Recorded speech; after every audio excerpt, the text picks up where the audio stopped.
And joining us now is Rajiv Chandrasekhar, MOS for IT and Skill Development, who is also back from his campaign in one of the most high-profile seats of Kerala, Thiruvananthapuram.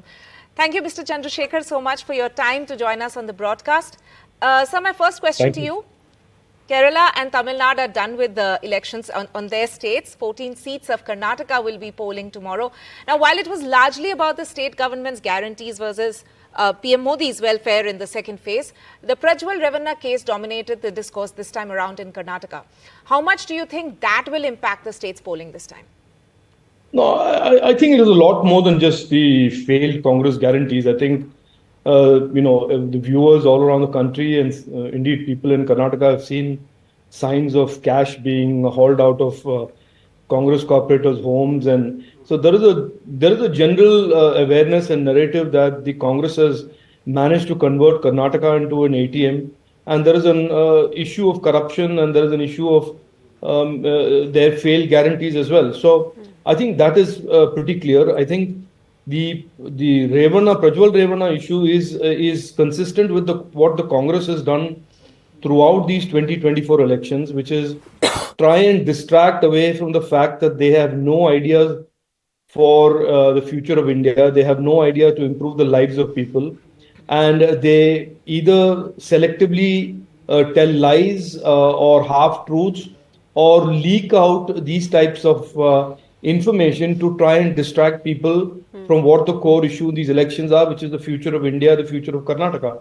Right. The Home Minister of India, Amit Shah ji, has very beautifully summarized this point as the Congress has more to answer. DK Shivkumar and Siddaramaiah have more to answer about the Revanna video tapes because they sat on that evidence of women being exploited and women being harmed for several months when they had it, and why did they not act on it? Right. So I think there are several uncomfortable questions that will arise out of this. Right. And many tough questions will have to be answered by the Chief Minister and the Home Minister of the state of Karnataka on why they sat on this evidence when there was clearly a crime being committed against women. Right.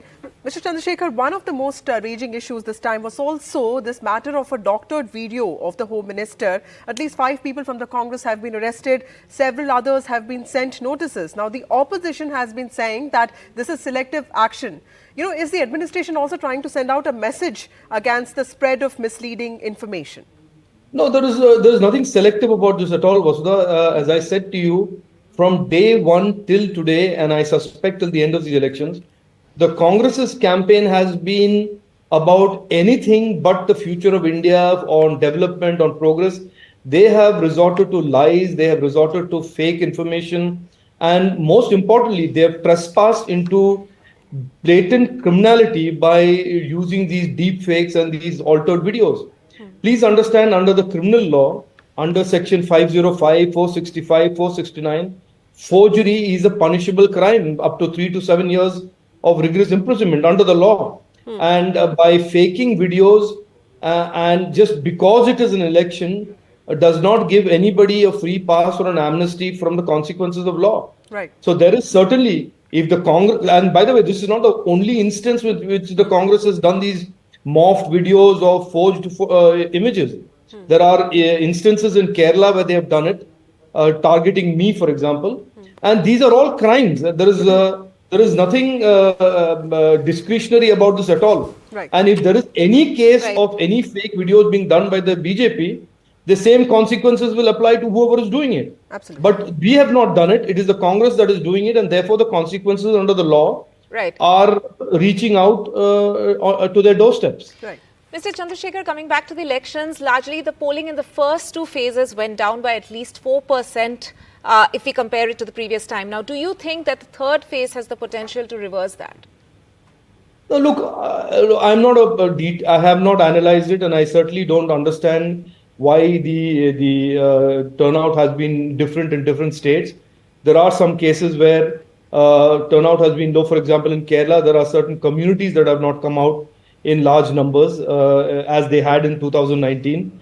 In 2019, there was this fake narrative that somehow Rahul Gandhi was going to become the Prime Minister. Only he believed it, and some other people who were misled into believing it. They came out in large numbers. They have realized that this time around it is Narendra Modi ji's third term. And so therefore, there may be many reasons in many states. I certainly don't have any insight into it. Right. Excepting to hope that I think people see this election as an important election. It is certainly, regardless of the outcome or whether Prime Minister Narendra Modi ji gets another very, very decisive mandate, more Right. than even the 2019 mandate or not. I think I hope that more and more people come out, not because of the end result itself, but because it is their duty and because it is a once in a 5 years obligation for all of them to participate in the celebration of democracy. Right. So certainly, I hope that the third phase will be a higher turnout phase, and as will be the fourth, fifth, sixth, and seventh. Right.